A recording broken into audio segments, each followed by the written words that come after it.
Dr. Johnson, there we go. It's just Mr. I hope you think we've been pretty kind and gentle on you. I mean, I think these are some pretty legitimate questions. I would like to go back to the public-private and the pricing of risk. I realize it's too early on Hurricane Sandy, but do we have the final figures on Katrina in terms of how much was the total cost of that disaster, how much was borne by the federal government, by state governments, by private insurance? Off the top of my head, Senator, I think it may be there, but I don't have it at my fingertips. We would provide that. I'll put that together and get you that. And I'm not sure it's a complete story, because what I keep finding is, since FEMA only looks at what were the FEMA assistance provided, we can look at what other federal agencies provided. But the hard number to get is what the private sector went through. Because if it wasn't insured, it's not always easy to get what that number was. But I think on the federal dollars spent, we have that. I don't know if I'm comfortable with what the private sector had. Okay, I would be interested in just private insurance. I mean, forget uninsured, but so when we'll submit. And part of that is still contested, particularly in the wind insurance arena. That was a heavily contested and still being litigated over the differences between flood damage, wind damages when the homes were impacted by both hazards. I mean, you administer the flood program, so again, if you don't have these figures at your fingertips, I understand. But to what extent has the flood program been underfunded year after year? I mean, can you kind of go back, starting with this year versus last year versus as far as you can go back? Well, again, we sought a additional borrowing authority of $9 billion to cover potential losses for Sandy, as well as provide a cap going into the rest of this year. We still owed a little under $18 billion that we had borrowed from the Treasury from payouts from Hurricane Katrina. Those are outliers, and generally the program on what you see as typical years provides enough revenue to pay those out. But now, is that through premiums, or is that also from federal funding? No, that's from premiums. Just from premiums.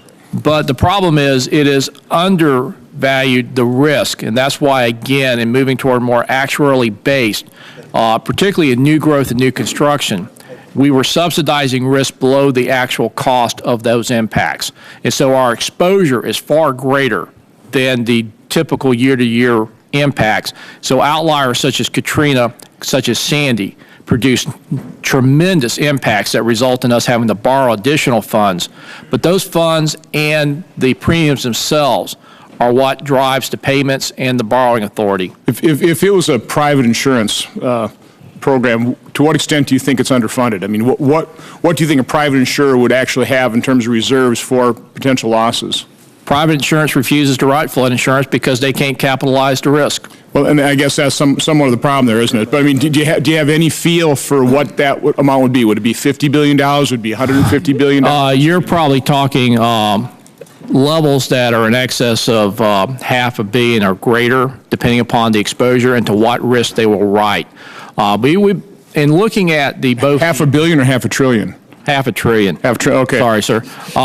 Just knowing the exposure in certain areas, it really comes back to if they were able to write policies in less risky areas where there were strong building codes and mitigation, they may be getting to that point now where there may be opportunities where it would make sense to offer commercial insurance.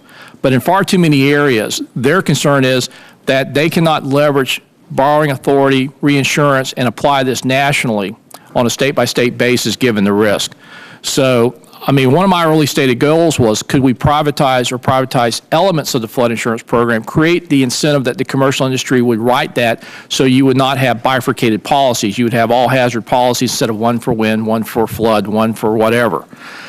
Those conversations, although they have taken place, have not resulted in industry seeing this as an opportunity to return a sufficient return on their investments.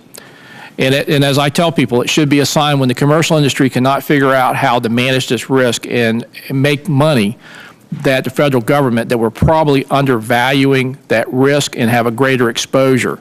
And so part of the Reauthorization of Stafford Act is to start moving towards more actuarially sound.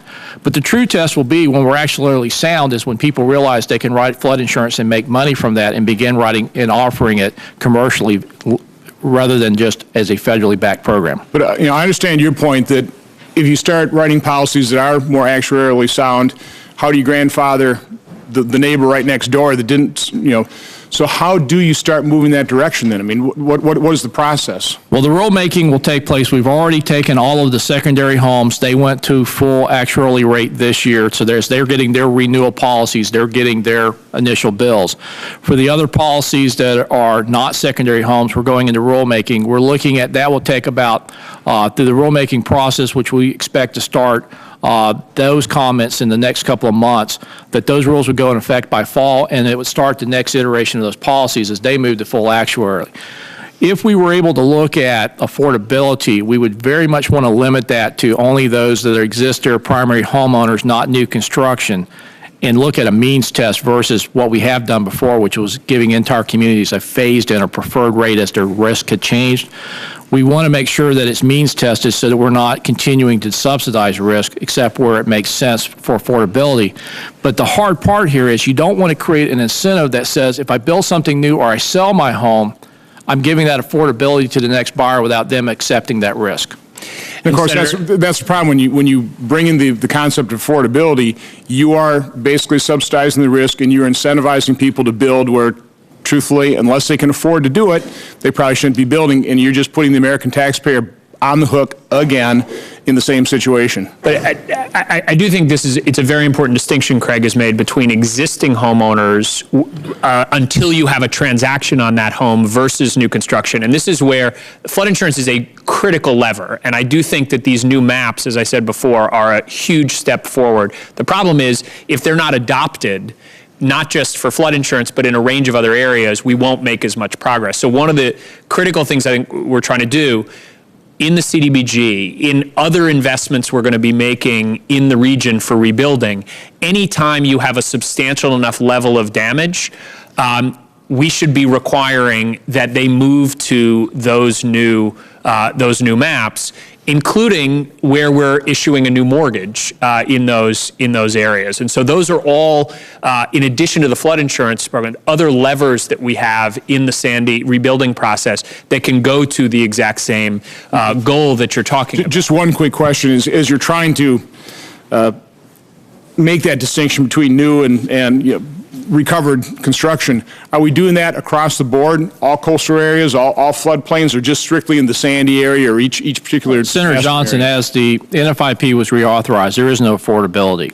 So as we go through the rules, what will happen over the next several years as we adjust the rules to reflect actuarially based for all. We did it first for the secondary homes. That was clear direction. For the other policies, we're having to do that through rule. We're going to look at about a 3-year phase-in. So after 3 years, no matter where you're at, you're going to be paying the full cost of that insurance. What our concern is, there's going to be tremendous pushback on low-income people that live in floodplains that are not coastal, that are going to be faced with tremendous bills, which potentially could force them out of their homes. Knowing that there will be pushback, how do we mitigate that, if that is even possible? Because currently we don't have that authority. But more importantly, how do we ensure whatever we do for that does not translate into subsidizing future risk when a transaction takes place or somebody builds new? But my concern is if the affordability piece is not addressed in this time frame, there will be tremendous pressure to reduce those costs.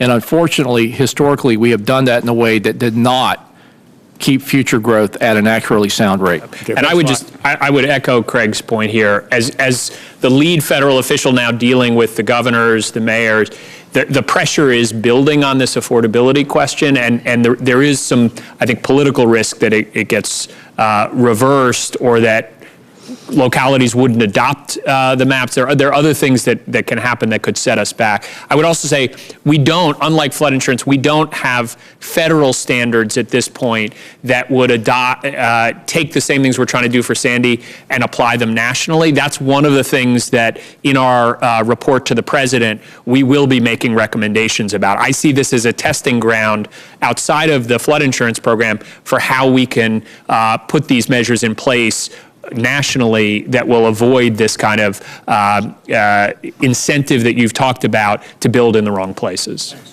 Dr. Coburn.